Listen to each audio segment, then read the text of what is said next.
Assalamu alaikum et bienvenue sur Beautiful Business, le podcast qui aide la femme musulmane qui entreprend à se libérer pour libérer le plein potentiel de son business. Je suis Ikram, coach mental, et dans ce 57e épisode, nous allons parler de se faire un réseau dans le business. Alors paraît-il que seul on va plus vite, mais qu'ensemble on va plus loin. On connaît tout cet adage populaire et pourtant il peut être difficile à mettre en pratique pour plus d'une d'entre vous.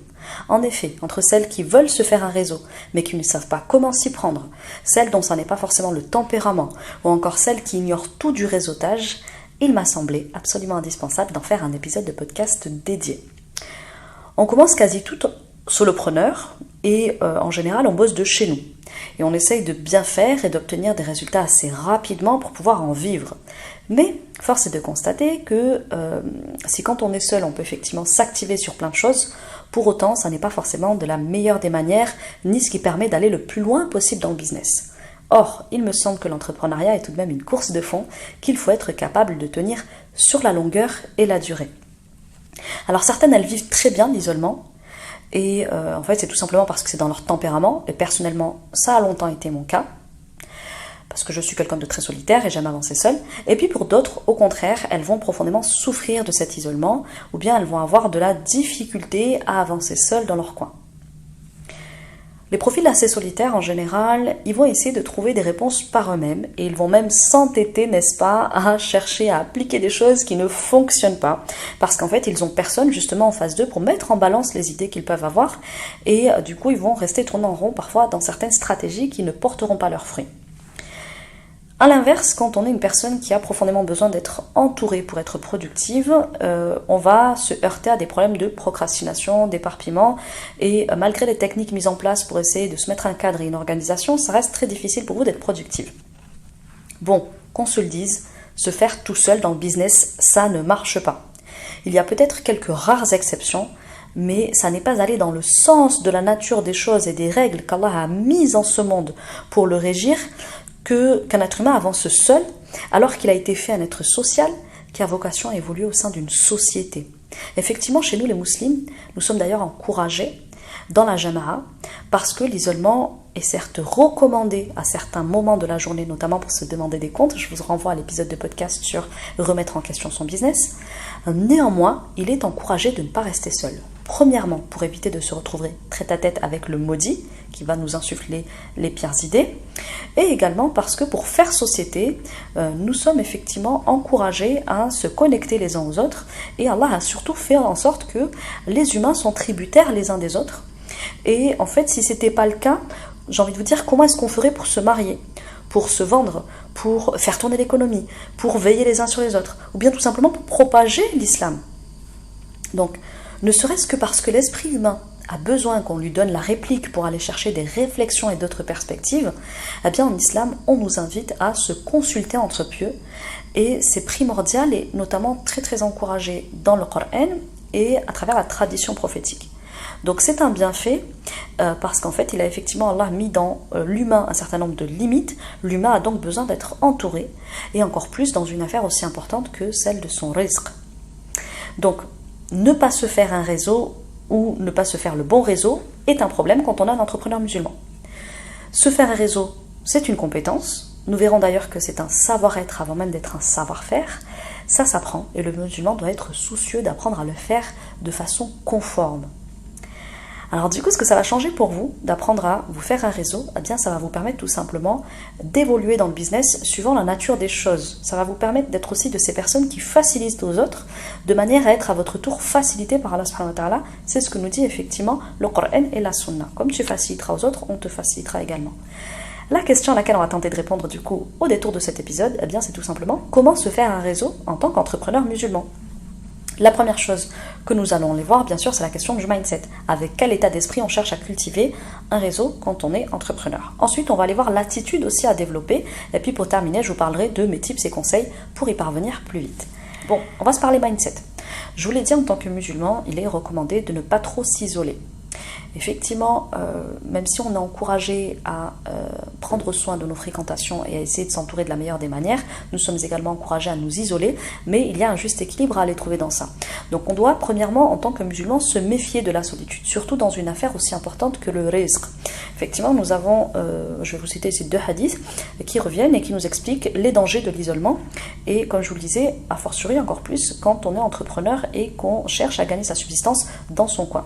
Donc ici on a un premier hadith de Abd al-Malik ibn Omar qui nous a dit,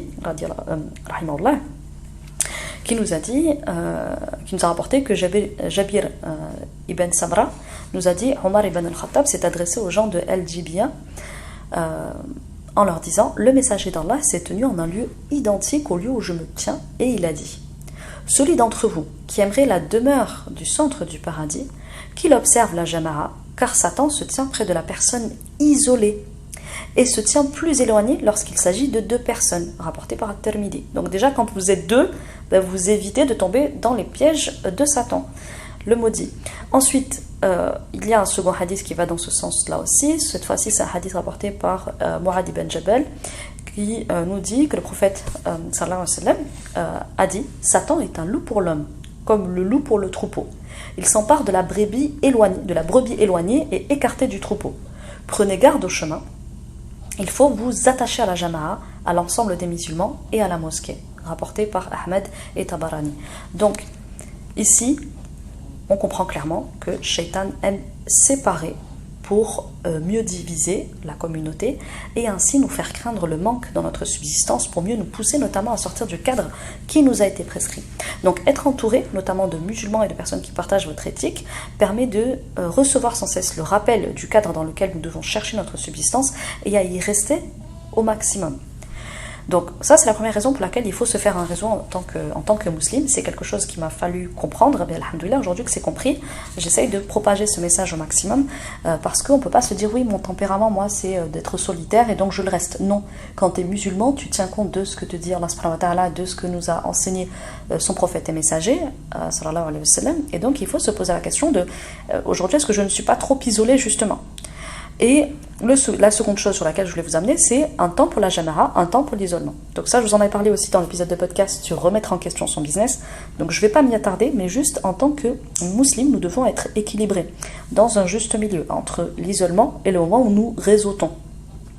On doit effectivement aimer la jama'a, c'est-à-dire le groupe, mais on doit également aimer les moments de solitude et d'isolement pour pouvoir notamment prendre du recul par rapport à ce qu'on a pu nous dire dans le cadre de ce réseau. Et en termes de compagnie, nous allons bien entendu préférer la compagnie des pieux, la compagnie de ceux qui craignent Allah subhanahu wa ta'ala et qui vont nous faire le rappel des règles qu'il a édictées, notamment dans la matière du rizq et dans la matière du commerce. Ensuite, je voulais vous donner un dernier petit conseil en termes de mindset, et ça, il faut vraiment forger votre esprit à partir de ça.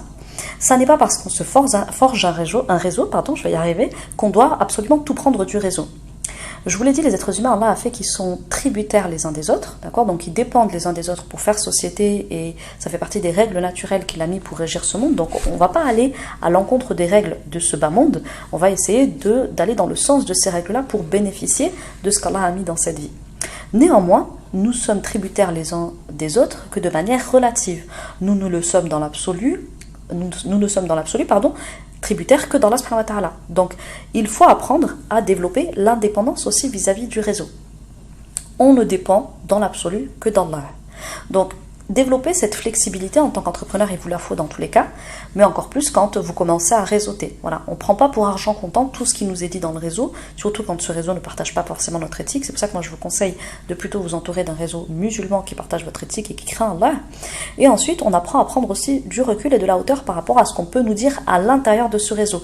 Et bien entendu, c'est pas parce qu'on a consulté le réseau que du coup on ne consulte pas Allah subhanahu wa ta'ala. Bien au contraire, moi je vous invite à d'abord consulter Allah subhanahu wa ta'ala. Donc d'abord faites vos petites recherches sur un sujet que vous avez peut-être envie de lancer au niveau business. Demandez à Allah subhanahu wa ta'ala, interrogez aussi votre réseau. Voilà, ça fait partie de la pratique de la consultation. Voilà, on se consulte entre musulmans, entre personnes qui craignent Allah subhanahu wa ta'ala, et pour encore une fois avoir la réplique de la part des autres et mettre en balance notre perspective, notre nouvelle proposition de valeur qu'on souhaite faire sur le marché. Cependant, rappelez-vous, gardez bien en tête que vous n'êtes dans l'absolu dépendant que d'Allah subhanahu wa ta'ala, et le réseau, on en prend et on en laisse, et on met en balance, et surtout on consulte toujours Allah, et c'est auprès d'Allah qu'on va trouver les meilleures réponses. Ça, c'était pour la partie mindset.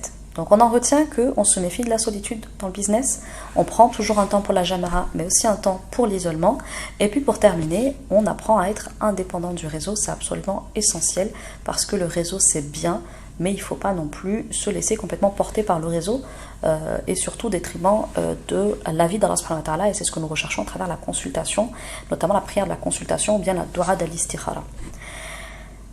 Ensuite, je voulais vous parler de l'attitude pour se faire un réseau. Pour moi, il y a un comportement à aller chercher. Et ce comportement, il se compose de 3 éléments clés essentiels que je voulais vous partager. Alors, parvenir à se faire un réseau requiert effectivement l'adoption de certaines attitudes, de certains comportements. Le premier comportement pour moi, c'est celui de l'ouverture.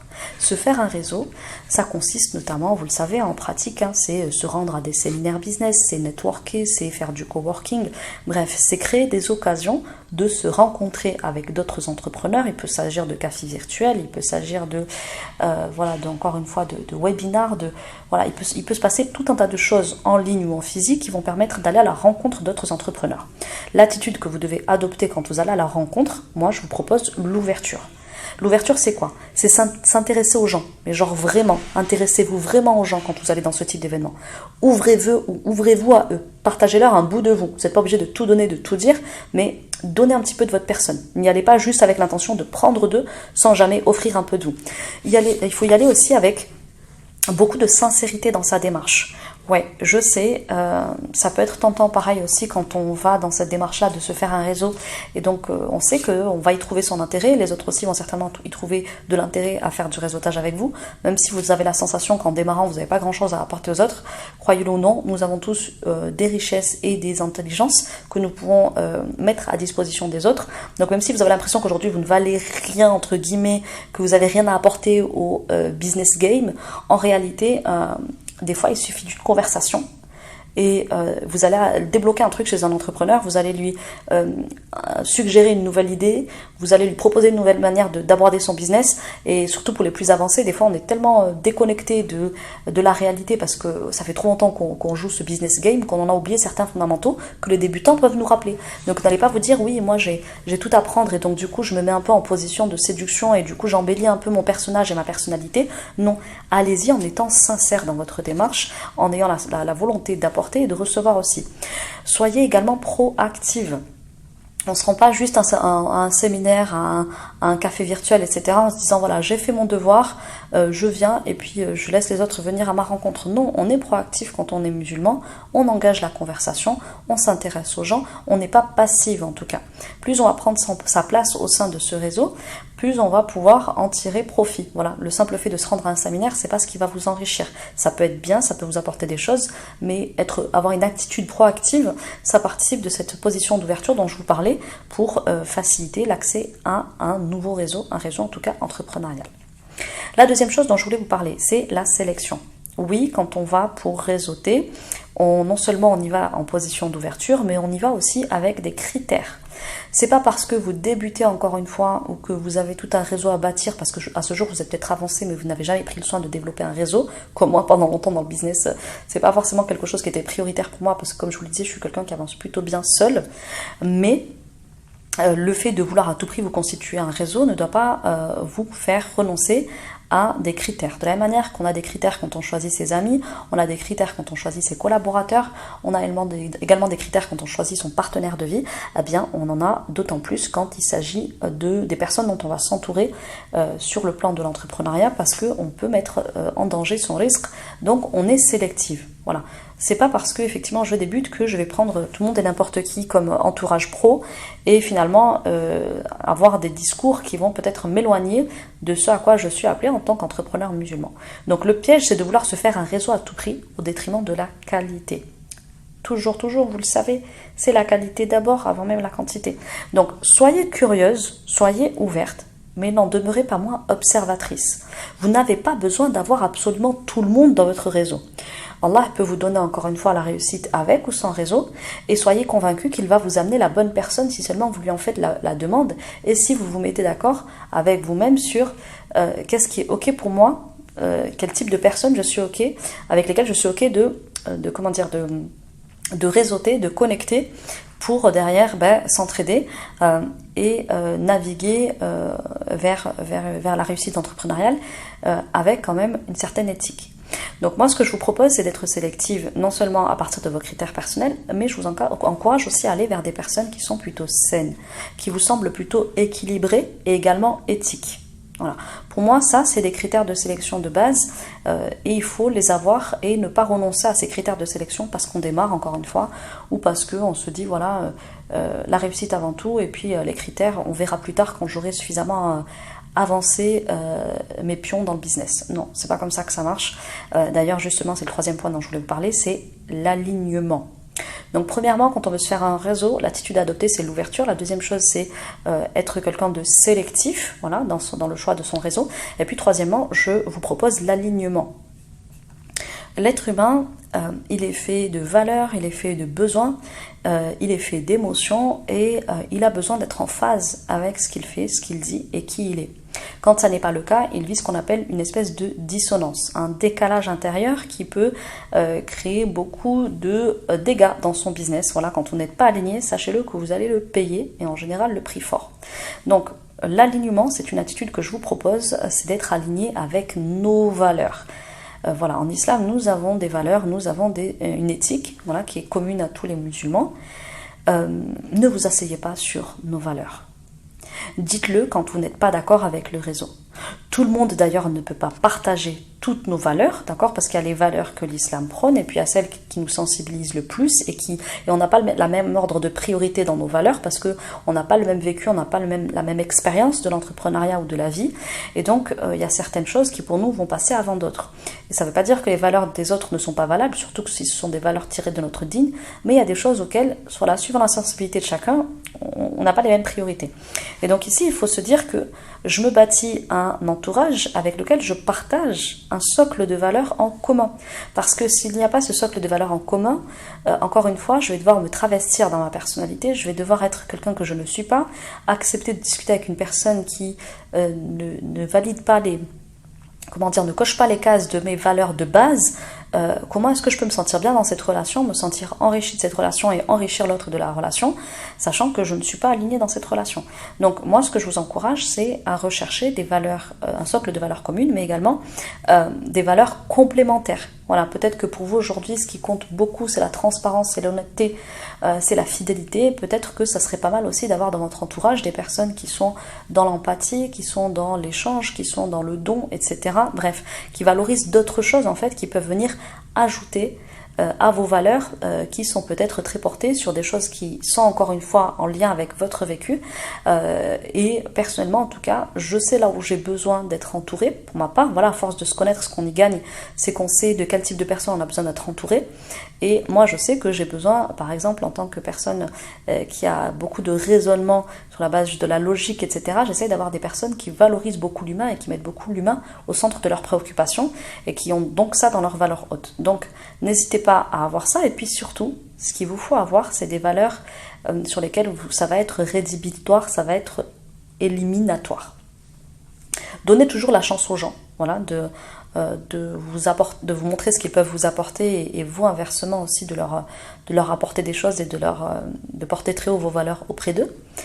Néanmoins, il y a peut-être des choses sur lesquelles pour vous ça ne passe pas et c'est ok, on est tous humains, on a tous encore une fois un vécu et une expérience de la vie qui fait qu'il y a certaines choses quand on ne le trouve pas, quand on ne trouve pas certaines qualités, certaines valeurs morales chez les uns et les autres, eh bien pour nous c'est pas possible d'être en lien, en relation avec cette personne. Respectez-vous dans ça.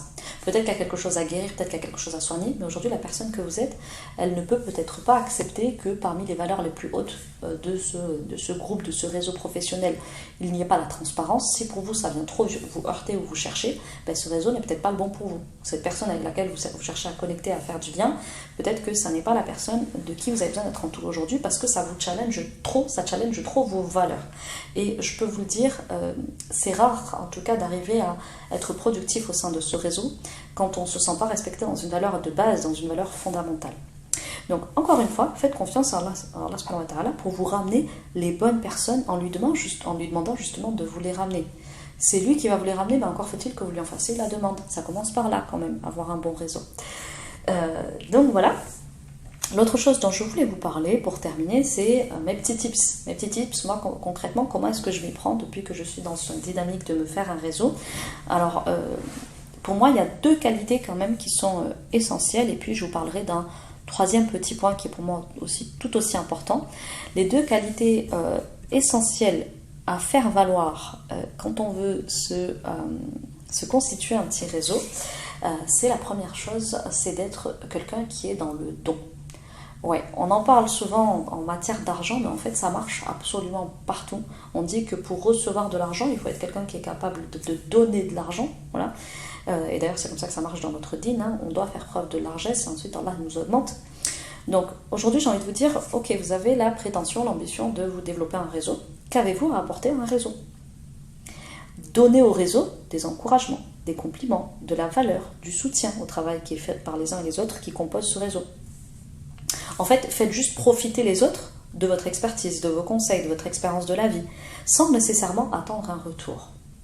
Je sais, ce conseil il paraît basique et fondamental, pourtant on n'y pense pas toujours, et sur les réseaux, vous avez peut-être fait l'expérience que je vais vous décrire maintenant, qui va être un exemple très frappant. Nous avons tous et toutes déjà eu ici, je pense, sur les réseaux sociaux, des demandes de partage. Peux-tu partager, s'il te plaît, mon compte Instagram? Sauf que la personne, ni elle ne te follow, ni elle te like, et encore moins elle t'a déjà partagé. Et là vous vous dites, est-ce que c'est une blague? Est-ce que c'est une blague que cette personne elle vienne, elle me dise partage-moi, donne de la visibilité à mon travail, encourage-le, alors que cette personne elle fait même pas partie de tes abonnés? Je peux vous dire que je reçois très régulièrement ce genre de demande. Franchement, non, c'est pas comme ça que ça marche, les amis.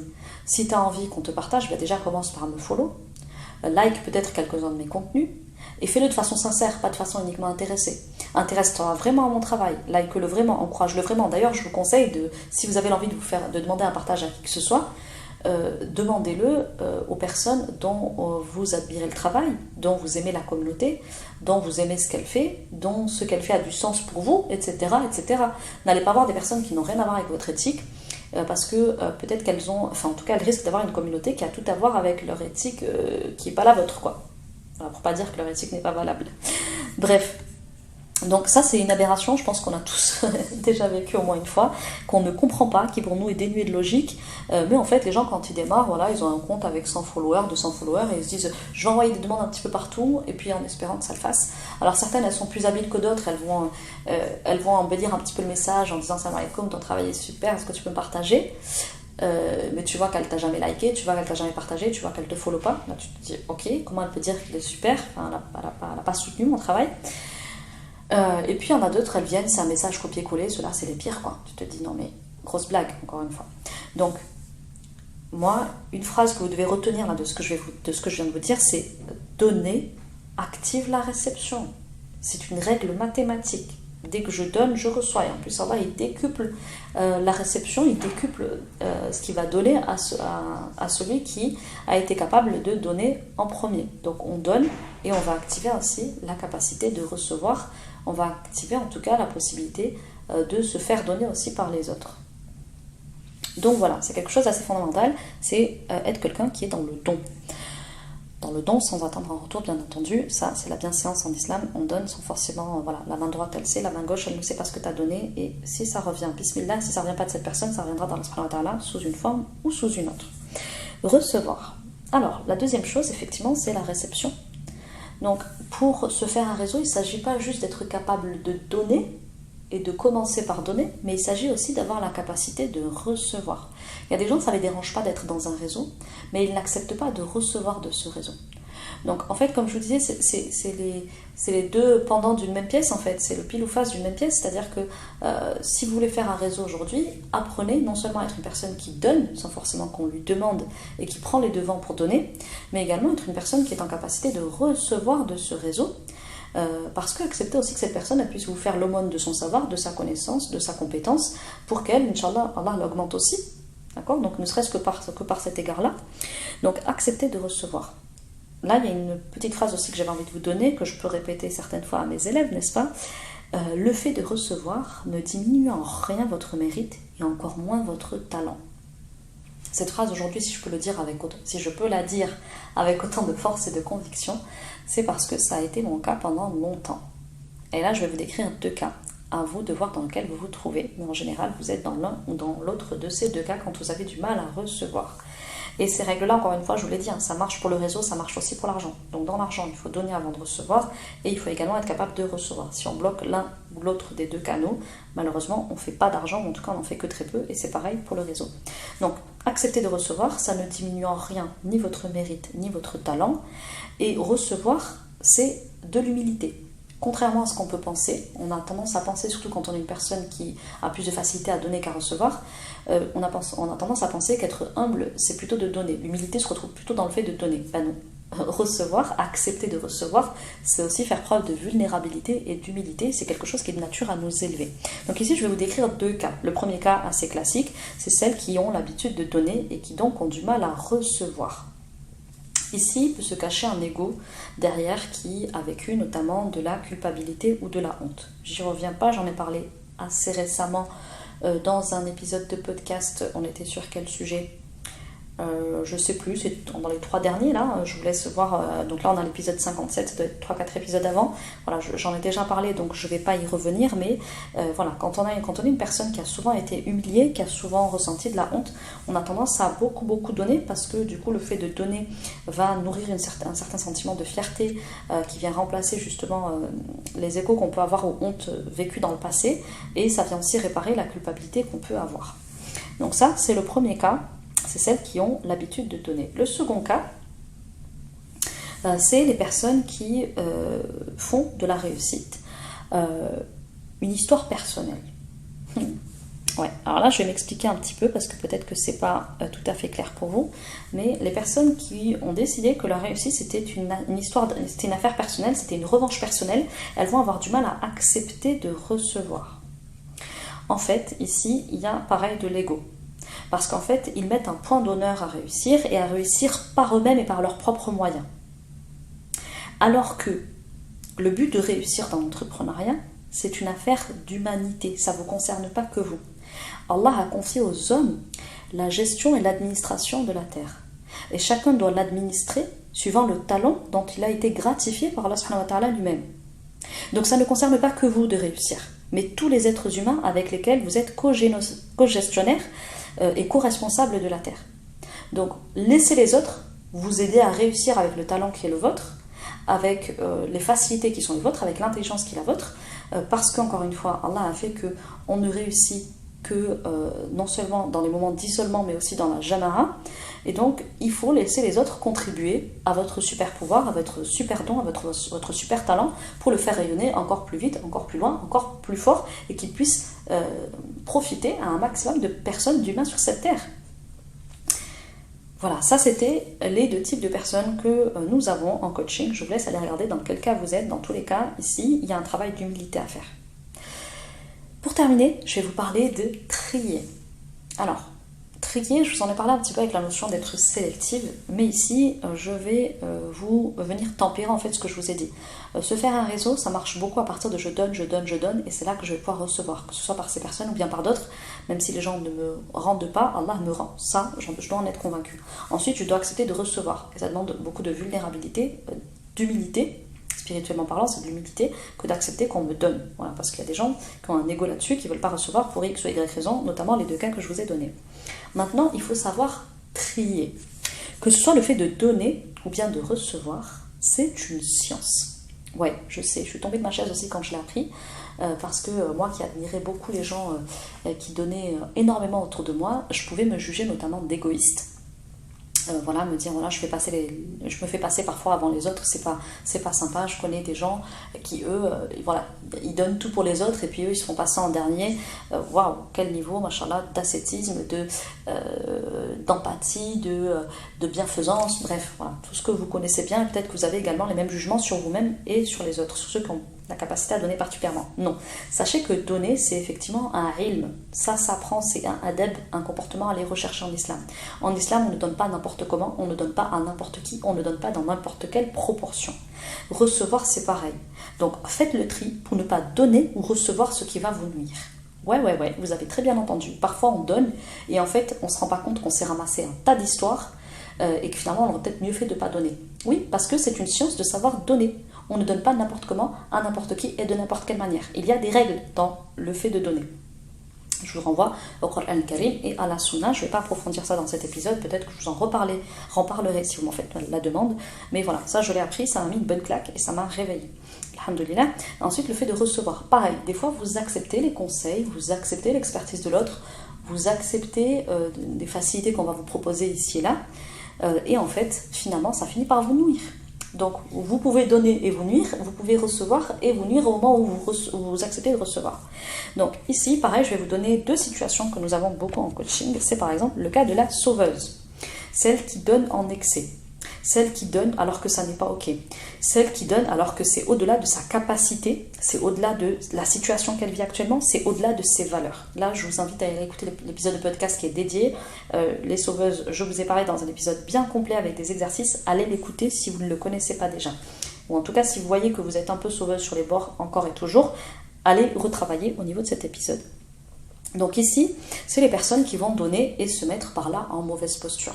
Soit en créant de la dépendance avec l'autre, soit en créant du coup une espèce de relation cartmanienne, donc mettre une dynamique relationnelle qui est extrêmement toxique, soit ça va les mettre en mauvaise posture quand elles vont donner. Donc en gros elles vont donner et elles se mettre dans le rouge, elles se mettre dans l'embarras. Non, c'est pas le principe du don en fait. Quand on donne, et ça j'en ai parlé sur Telegram, je disais, Allah nous dit dans le Coran Karim que les croyants sont ceux qui dépensent de ce qu'on leur donne. Ils dépensent de ce qu'on leur donne. C'est pas ils dépensent tout ce qu'on leur donne. Et c'est pas ils dépensent sans regarder eux à leurs besoins et à leurs dettes. Donc quand Allah nous donne, eh bien on en prend une part et on redistribue de ce qu'il nous donne, notamment dans son sentier. Mais il n'est pas question de tout donner, de se mettre dans le rouge. Ils donnent de ce qu'on leur donne. Voilà, ça c'est un verset du Coran que je vous invite à connaître en tant qu'entrepreneur. Il est primordial pour savoir donner avec intelligence. Donc ça, sur mon Telegram, je l'ai développé. Si vous avez envie de me suivre là-bas, où je partage des pépites quotidiennes et vous êtes un peu en immersion dans ma vie pro et des coachings que je peux faire à la minute, allez voir en description de l'épisode du jour. Il y a bien entendu le lien de mon Telegram. Ensuite, je vais vous parler de recevoir. Alors, parfois, il y a aussi un sujet, là, vous ne savez pas trier dans comment recevoir. Je vous déconseille de recevoir de tout le monde et de n'importe qui, comme je vous déconseille de donner à tout le monde et n'importe qui et n'importe comment. Pourquoi ? Parce que des fois, il y a en fait cette idée de dette entre entrepreneurs. Ça peut exister aussi dans la vie de tous les jours, avec les amis, avec la famille. Mais en fait, on peut vouloir donner en mode... voilà, cette personne-là, je lui dois quelque chose, je dois lui renvoyer l'ascenseur, donc je dois lui donner ça, donc je dois prendre du temps pour elle, donc je dois investir dans son projet, donc je dois être là tout simplement. Non, vous ne devez absolument rien encore une fois. Oui, cette personne, elle vous a peut-être facilité à un moment donné dans votre business, elle vous a peut-être donné de la lumière, elle vous a peut-être aidé à porter un projet, et machallah, Allah va la rétribuer quoi qu'il arrive.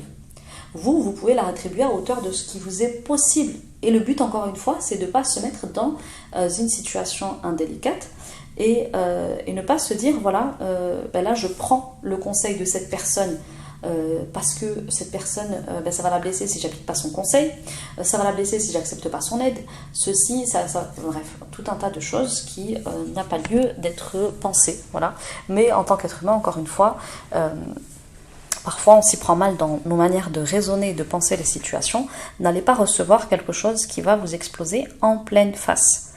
Non, vous ne devez rien à personne. Non, vous n'êtes pas obligé de prendre son conseil. Vous n'êtes pas obligé d'appliquer ce qu'on vous dit. Vous n'êtes pas obligé de prendre quelque chose qu'une personne veut a priori vous faciliter. Si vous estimez que ce conseil-là, il vous est pas profitable, qu'il vous élève pas, qu'il vous emmène pas dans la voie d'ascension que vous voulez pour votre business, eh bien laissez. Vous avez le droit de dire non et ça fait pas de vous une mauvaise personne. Vous pouvez remercier l'autre, mais dire que ça va aller, je pense que je vais pouvoir gérer. Je te remercie, mais là sur ce coup-là, j'ai pas besoin d'aide. Inch'Allah, par contre, je pense peut-être te ressolliciter plus tard sur autre chose. Bref, accepter que par moment c'est pas une bonne idée de recevoir parce que peut-être c'est en train de créer une dynamique encore malsaine et toxique avec les personnes de votre réseau, parce que là c'est pas intelligent pour vous d'accepter l'aide de l'autre, etc., etc. Donc oui on donne, oui on reçoit, mais toujours avec intelligence. Allah nous a créé doués d'intelligence et la science justement dans la subhanahu wa ta'ala nous permet de cultiver ce ilm du fait de donner et de recevoir, et plus on sera intelligent dans ça, plus on pourra tirer profit de notre réseau. On en a fini pour l'épisode du jour. Ce que vous devez en retenir, c'est que se faire un réseau, c'est faire preuve d'intelligence dans le business. Et c'est aussi une manière de s'interdire l'isolement qui peut être particulièrement nuisible à l'homme, à l'être humain. Et donc il y a effectivement un équilibre à aller trouver au sein de ce réseau, notamment savoir garder son indépendance vis-à-vis du réseau et ne pas se prendre tout pour argent comptant. Donc l'attitude pour développer un réseau, c'est tout simplement d'être ouverte, mais aussi sélective et alignée dans le choix de son réseau. Les qualités qui vont vous permettre d'exceller dans cet art, de se faire un réseau, c'est bien entendu de donner, puis ensuite d'être ok de recevoir, tout en prenant soin de trier à qui est-ce que je donne et de qui est-ce que je reçois. Bref, on en a fini pour l'épisode du jour. Je vous parlerai la semaine prochaine, Inch'Allah, de la thématique de la concentration en tant qu'entrepreneur. C'est quelque chose qui vous pose beaucoup de problèmes et il est temps que je le traite enfin. Donc la concentration dans le business, on s'en parle, Inch'Allah, la semaine prochaine. D'ici là, portez-vous bien. Pensez à partager le podcast si vous avez aimé ce que j'y ai partagé. Et également à le noter, ça m'aide à avoir encore plus de visibilité. Un petit commentaire aussi, ça fait toujours plaisir. Et puis, je vous souhaite de passer une agréable semaine et vous dis à la semaine prochaine. Assalamu alaikum wa rahmatullahi wa barakatuh.